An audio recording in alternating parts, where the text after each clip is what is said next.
大家好，今日係2025年嘅2月24日啊。今日咧要趁下熱度，就講哪吒。咁啊，即係我命由我不由天啊！呢個係傳統中國文化咧，道教嘅精神嚟嘅。我命由我不由天。咁啊，我講呢個文化概念以前呢，我就首先講下一個讀者嘅留言啦。經常有啲影片咧都有讀者留言咧，就話：喂，你唔好否定中國共產黨喎。如果唔係佢，中國嘅經濟實力唔會世界第二嘅喎，軍事實力亦都唔會世界第二嘅。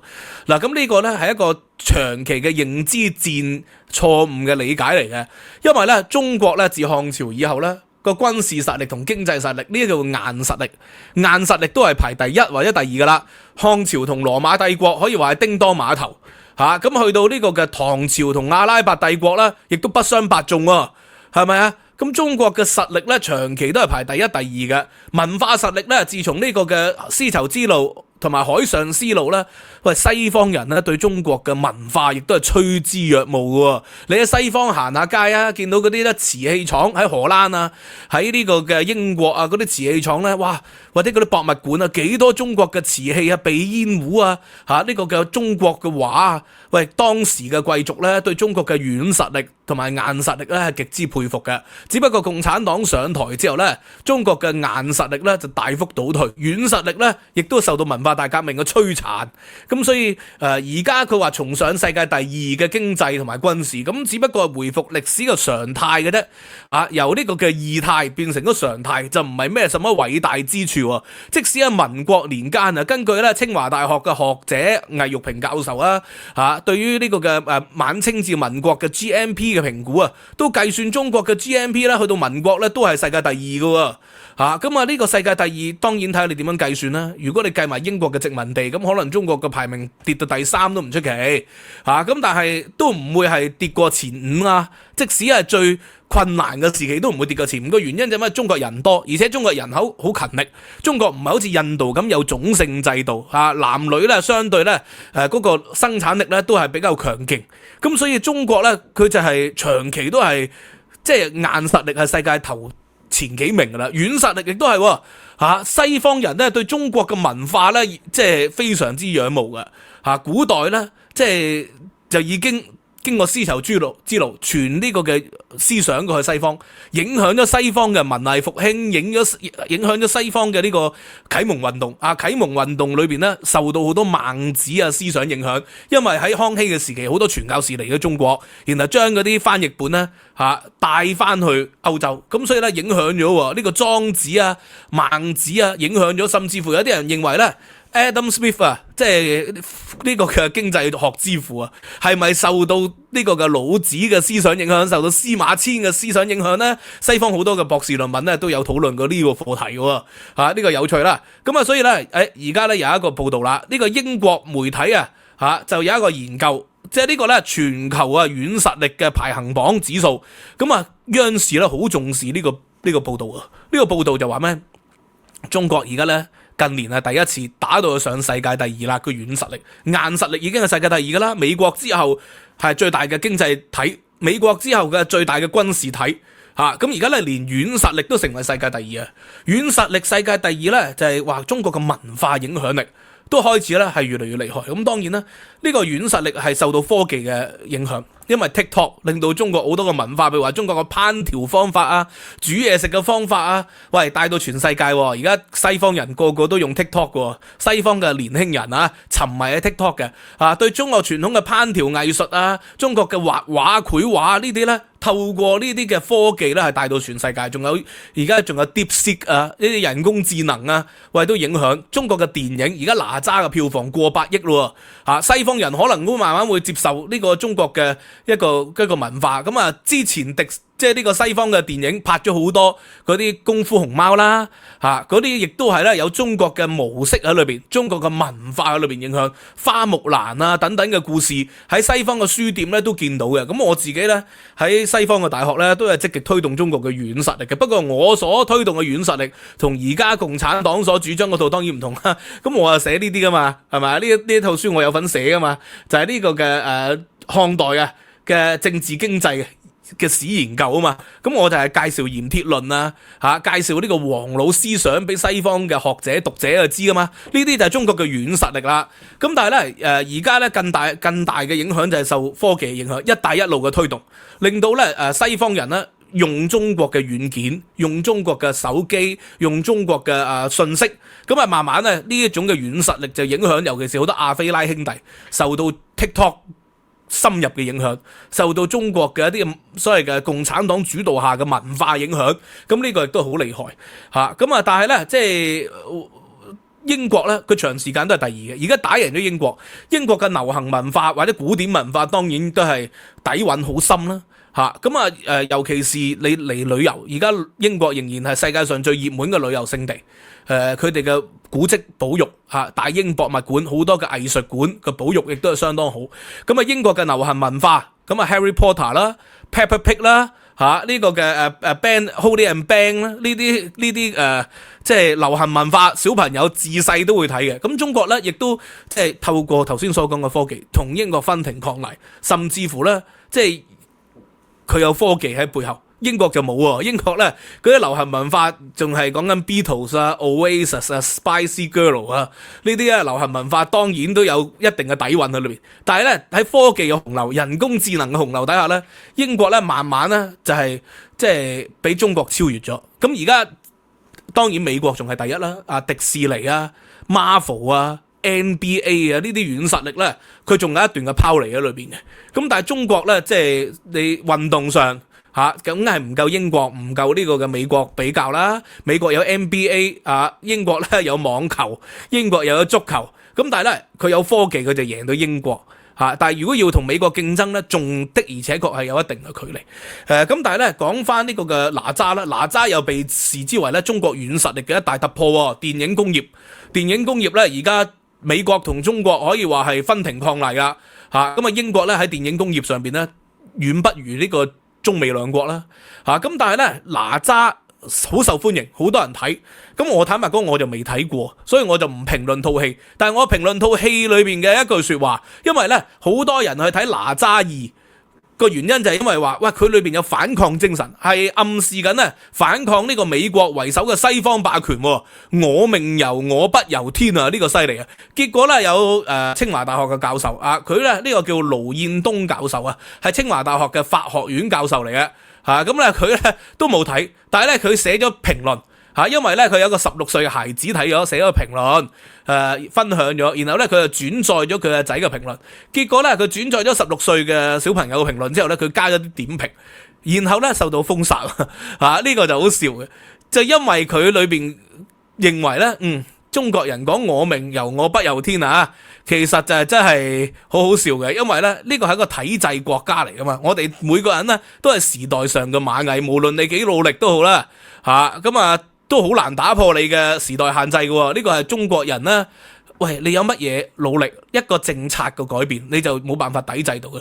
咁結果呢，有其他嘅學者呢，或者其他嘅律師都話，哇，即係呢，哪吒係好好睇啊，好火，公司組織咗嚟睇啦。但係好詫異就係無論邊個平台呢，都見唔到呢一部電影有唔同嘅意見。盧東彥嘅老師16歲嘅孩子睇完呢個影評有其他思考，結果係俾平台係弊評咗。中國電影取得咁大嘅成就，當然可喜可賀啦。但係每次都要團結一致，就唔容許其他嘅聲音。呢個咪就係中國人係冇可能呢係我命由我不由天喎。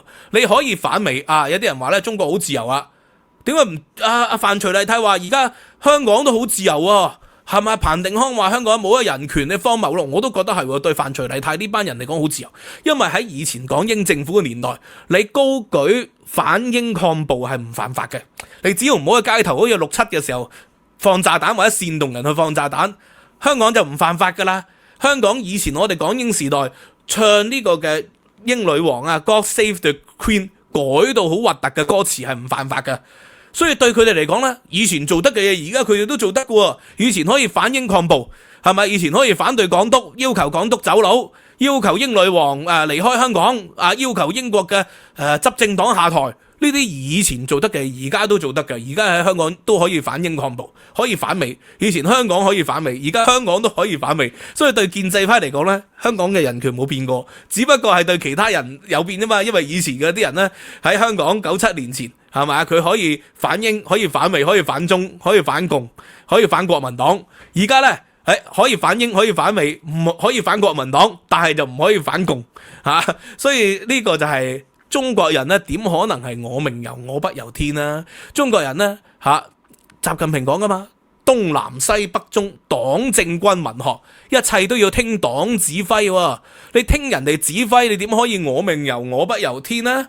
係咪啊？所以咧，而家佢就話睇呢一套哪吒，就話我命由我不由天，好大啟發，有民族主義嘅情懷反美霸權。反美國二次世界大戰以後建立嘅秩序，咁呢個當然係可以啦，因為你喺中國係可以反美噶嘛，喺美國可以反美，喺中國都可以反美咁但係喺中國就唔可以有唔同嘅意見，因為呢而家個社會主流就要反美，政府就要求你反美。咁但係如果政府有一日180度改變咗講中美友好啦，你就唔可以反對中美友好噶咯有一日180度轉面講中日合作，你就唔可以講中日合作。呢個歷史咪試過咯，一面倒政策嘅時期，1949年以嚟就係一面倒支持蘇聯作為社會主義老大哥，一下就係反蘇啦，因為蘇修主義上台啊嘛赫魯曉夫上台，所以咧你就唔可以咧再親蘇咯，你變成咗要反蘇。如果你再講親蘇咧，你就要被打倒喎。中國人係試過好多次呢啲180度轉變嘅歷史啦。不過咧，而家就即係見到中國嘅軟實力提升到世界第2，我都感到欣慰。但係我希望嘅軟實力就係嗰啲儒道墨法係嗰啲傳統中國嘅絲綢呢個嘅瓷器咁呢啲咧影響力係擴大，而唔係咧 TikTok， 唔係嗰啲軟件，唔係呢啲即係紅色電影。咁大家所理解嘅中國軟實力咧，或者所期待嘅中國軟實力咧，就不一樣嘅咁就要講下我命由我不由天，到底呢句嘢點解啊？因為咧我命由我不由天就好唔儒家嘅。中國傳統儒家咧，我細個睇《三國演義》，《三國演義》咧就講呢個嘅諸葛亮。諸葛亮咧喺演義裏邊就好儒家，喺歷史上就法家，喺呢個嘅《三國演義》裏邊就好儒家嘅。佢就鞠躬盡瘁，死而後已啊嘛。然後佢就好強調一樣嘢係咩？謀事就在人，成事就在天。儒家就強調講天命嘅。天命咧就係喂，我哋做任何嘢咧都要對得住自己嘅良知，對得住自己嘅良心。咁咧因為咧天命咧先至係最終決定，做唔做到成唔成到事咧唔係人力可以改變嘅。所以好多時候咧人間咧正道是滄桑，就係咁解咯好人咧未必有好報喎，因為呢個又係天命嘅問題。唔一定天命咧就會導致好人有好報嘅中國文化咧，儒家文化咧都係受到易經咧。易經就係講積善之家就必有餘慶，積不善之家就必有餘殃。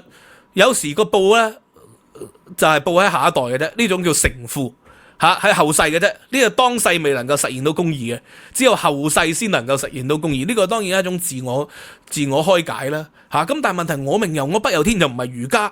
咁佢係咩咧？佢亦都唔係道家喎，佢係道教。道家咧就講順應天命嘅，道生一，一生二，二生三，三生萬物。所有嘢都係講道，要順道而為孟子即係就係儒家，就要講努力，但係咧最終都要睇天命。莊子咧就係講我哋唔需要咁努力，我哋咧就不如點懸篤以為經啦懸篤以為經就順住個道，唔好硬碰你硬碰咧。就係呢個嘅咩逐廚就越斤刀，你硬碰1個月就要換一把刀㗎，量廚就碎斤刀喎。好啲嘅廚師咧就避開啲骨，用啲筋咧劈落去，1年就換一把刀。咁但係咧都係普通嘢嚟嘅啫咁咧最好嘅方法就係點就完全避開啲筋骨，順應住牛之間嘅紋咧去劏落去，永遠都唔劈到筋骨嘅。咁咧你個刀咧就身發於形啦，就永遠可以長久使用下去。呢個就係道家嘅講法。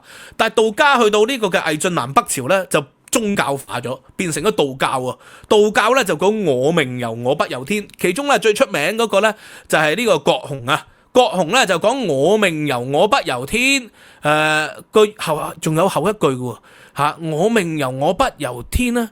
關鍵就係還丹成金就億萬年，其實講練仙嘅嚇，因為咧喺魏晉南北朝咧就要同佛教競爭啊嘛，道教咁咧就由符籙咧最初係派啲符水啊，就治病。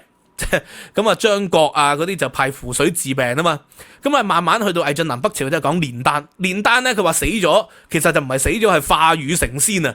所以咧我命由我不由天，每一個人咧只要努力去修煉啦，你就唔係可以有天嘅限制你嘅年壽吓，只要咧練成咗金丹。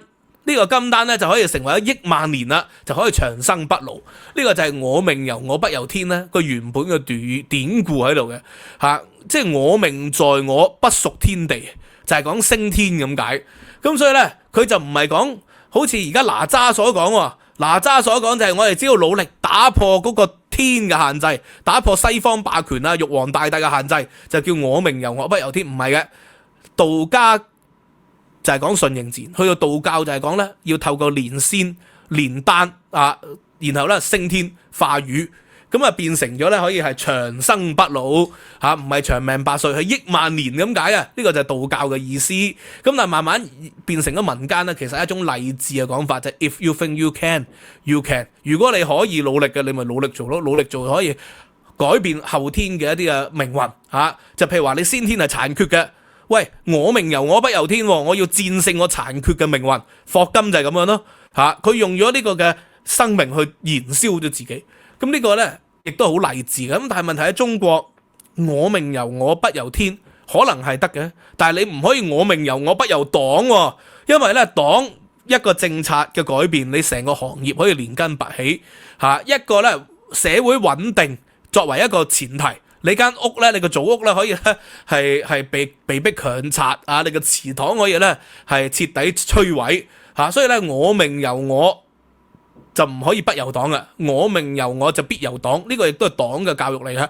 你今天有飯吃，有衣服穿嚇，不是你的努力，是黨給你才有的嚇。所以咧，中國人睇哪吒嘅時候咧，見到我命由我不由天而感到自嗨咧，咁呢個你就要小心啦嚇！如果你一旦信以為真咧，你就喺網上或者喺你嘅生命裏邊咧講多説話啦，就有機會咧，即係輕則咧就好似一啲嘅博主咁，有一個北大嘅博主，北京大學背景嘅博主啊，咁咧佢就批評啦哪吒兒，結果咧佢被封號啦，開翻小號之後咧。